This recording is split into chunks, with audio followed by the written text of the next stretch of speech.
नमस्कार दोस्तों, मैं आचार्य वसुधा हार्दिक अभिनंदन करती हूँ आप सभी का आपके अपने YouTube चैनल गुरु सप्तऋषि ज्योतिष शिक्षण संस्थान की ओर से। दोस्तों, आज के वीडियो में हम बात करेंगे साप्ताहिक राशिफल के बारे में। कैसा रहेगा ग्रह गोचर की दृष्टि से ये सप्ताह आपके लिए 12 दिसंबर 2022 से लेकर 18 दिसंबर 2022 तक कौन कौन से होंगे विशेष व्रत पर्व और त्योहार और क्या रहेगी ग्रहों की स्थिति और उनका परिणाम, दोनों की ही जानकारी देंगे। लेकिन उससे पहले यदि आप चैनल पर नए हैं, आपने अब तक सब्सक्राइब नहीं किया है तो प्लीज सब्सक्राइब कर दीजिए, साथ ही साथ बेल आइकॉन को जरूर दबा दीजिए ताकि आने वाले सभी वीडियो आपको समय से मिल सके। तो चलिए बात करते हैं सबसे पहले इस सप्ताह में आने वाले विशेष व्रत पर्व और त्योहारों के बारे में। अगर हम बात करें इस सप्ताह में सबसे बड़ी बात कि 18 दिसंबर को पार्श्वनाथ जयंती मनाई जाएगी तथा 16 दिसंबर 2022 को सूर्य धनु राशि में प्रवेश करेंगे। इसके अलावा ग्रहों का क्या गोचर रहेगा, आइए उसकी भी विवेक। आइए बात करते हैं कन्या लगन वाले जातकों के लिए कैसा रहने वाला है ग्रह गोचर की दृष्टि से ये सप्ताह। कन्या लगन की अगर हम बात करें तो आपके दूसरे भाव में केतु का गोचर चल रहा है। सूर्य देव कुंडली के तीसरे भाव में विराजमान है। बुध और शुक्र की युति है आपकी कुंडली के चतुर्थ भाव में। वहीं शनि आपकी कुंडली के पंचम भाव में स्वराशि के होकर विराजमान है। तो सप्तम भाव में देवगुरु बृहस्पति अपनी ही राशि में है। राहु का गोचर चल रहा है कुंडली के अष्टम भाव में। मंगल नवम भाव में विराजमान है और चंद्रमा इस सप्ताह गोचर भ्रमण करेंगे आपकी कुंडली के एकादश भाव, द्वादश भाव, लगन भाव और द्वितीय भाव के अंदर। वही सूर्य राशि परिवर्तन करेंगे और 16 तारीख के बाद में आ जाएंगे आपके चतुर्थ भाव में। तो तीन ग्रहों की युति बनेगी आपके सुख के स्थान में। अब जान लेते हैं कि इन सब का आपके ऊपर क्या प्रभाव पड़ने वाला है। सबसे बड़ी बात, सबसे पहली बात आप लोगों की स्वास्थ्य से जुड़ी हुई कि अगर आपको हेल्थ से जुड़ी हुई कोई भी समस्या आ रही थी तो वो आपकी समस्या समाधान हो जाएगा। इस सप्ताह में आपका डॉक्टरों के ऊपर जितना भी पैसा खर्च हो रहा था उससे आपको बहुत निजात मिलेगी। साथ ही साथ आप लोगों के परिवार के लोग, आप लोगों के घर के, आपके काम करने वाले लोगों को कि आपको ब्लेसिंग और आपको सहयोग प्राप्त होगा, जिससे आप लोग आपका इम्यूनिटी सिस्टम भी डेवलपमेंट होगा और आपका आत्मबल बढ़ने के कारण आपके अंदर जो हेल्थ की प्रॉब्लम चल रही थी वो भी धीरे धीरे समाप्त होती हुई दिखाई देगी। अब बात करते हैं आपकी कुंडली के दूसरे भाव के बारे में।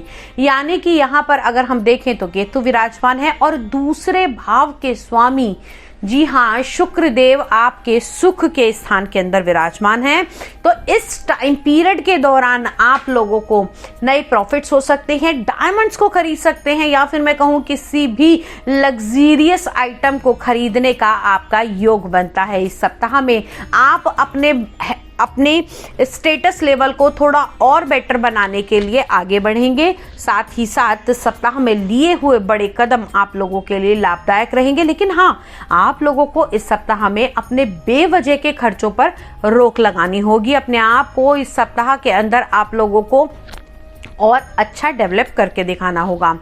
अब तीसरे भाव में सूर्य का गोचर चल रहा है, जिसे तीसरा भाव हम मानते हैं आपके दोस्तों का, मित्रों का, संबंधियों का।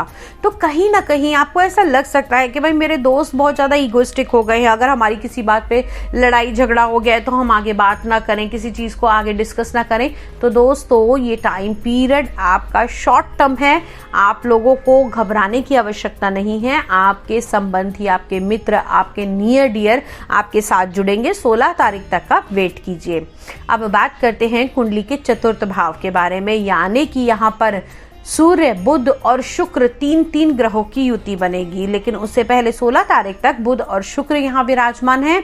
तो कहीं ना कहीं आप लोगों को पत्नी का संयोग मिलेगा। आपकी बहन, भतीजी, भाभी, ये सभी आप लोगों के साथ में एक अच्छा टाइम पीरियड व्यतीत करेंगी, एक अच्छे संबंध जुड़ेंगे। अगर पारिवारिक स्तर पर कोई लड़ाई झगड़ा चल रहा था या फिर आपस के अंदर आप लोगों की कोई दिक्कत परेशानी चल रही थी तो वो भी ठीक होती हुई दिखाई देगी। लेकिन हाँ, ये आपको ध्यान रखना है कि आप लोगों को किसी भी प्रकार की एक दूसरे की बुराई नहीं करनी है, क्योंकि ये टाइम पीरियड आपका माउथ बिल्कुल बंद करके रहने वाला है। इस सप्ताह के अंदर आप लोगों को किसी भी प्रकार की एक दूसरे के प्रति बुराई, एक दूसरे के प्रति बात, एक दूसरे के प्रति किसी ऐसी लुकाव छुकाव या सीक्रेट को आपको बाहर नहीं निकालना है, क्योंकि हो सकता है इससे संबंध खराब आगे आने वाले समय में हो जाए।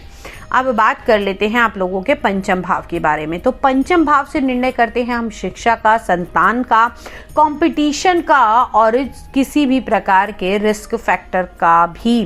तो दोस्तों शनि देव यहाँ स्वयं विराजमान हैं। चीजें डिले होती हुई दिखाई दे रही होंगी आपको, लेकिन घबराने की आवश्यकता नहीं है। ये शनि देव का यहाँ पर होना कहीं ना कहीं आप के मैच्योरिटी लेवल को बढ़ाएगा। आप चीजों को एक अलग लेवल पर आकर सोचेंगे, अपने लिए हुए निर्णयों को आप बड़ी सटीकता से जांचेंगे और यही रिसर्च का टाइम, यही टाइम पीरियड आप लोगों के लिए बहुत बेनिफिशियल रहने वाला है। अब बात करते हैं उन लोगों के बारे में जो लव रिलेशनशिप में हैं। तो बच्चों, अगर आप लोगों की शादी की बात आगे नहीं बढ़ रही थी तो ये टाइम पीरियड आ गया है जब पंचम भाव के स्वामी की दृष्टि आपके सप्तम भाव पर भी है और सप्तम भाव में देवगुरु बृहस्पति भी विराजमान हैं। तो मैरिज का प्रपोजल इस समय अगर रखते हैं तो आगे बात शादी विवाह के लिए भी बढ़ सकती है। जो लोग पार्टनरशिप में बिजनेस कर रहे हैं उनके लिए भी ये टाइम पीरियड बहुत शुभ रहने वाला है। और जो लोग अपना काम करते हैं, कपड़े से जुड़ा हुआ काम करते हैं, मीडिया से जुड़ा हुआ काम करते हैं, एक्सेसरीज से जुड़ा हुआ काम करते हैं, या फिर मैं कहूँ अगर किसी भी कंपटीशन की लाइन में हैं, तो आप लोगों के लिए ये टाइम पीरियड बहुत ही परफेक्ट रहने वाला है। इस सप्ताह में आप कुछ नया प्रोजेक्ट शुरू कर सकते हैं। इस नए प्रोजेक्ट को शुरू करने के लिए आपको बहुत ज़्यादा लोन की भी ज़रूरत नहीं है और बड़े लेवल पर आप लोग ये प्रोजेक्ट जो है वो शुरू कर सकते हैं। क्योंकि अगर हम बात करें कि आपके चतुर्थ भाव में जो 3 ग्रहों की होती है उसकी सीधी दृष्टि आपके कर्म के स्थान पर भी है, तो पैसा, कम्युनिकेशन, लग्जीरियस, खूबसूरती और एक सबसे बड़ी बात, सूर्य की जब दृष्टि पड़ेगी तो एक दृढ़ निश्चय, एक डिसीजन मेकिंग पावर आपके अंदर पैदा होती हुई दिखाई देती है। लकी नंबर इस सप्ताह आप लोगों के लिए रहने वाला है नंबर 6 और लकी कलर आप लोगों के लिए रहेगा डार्क ब्लू कलर।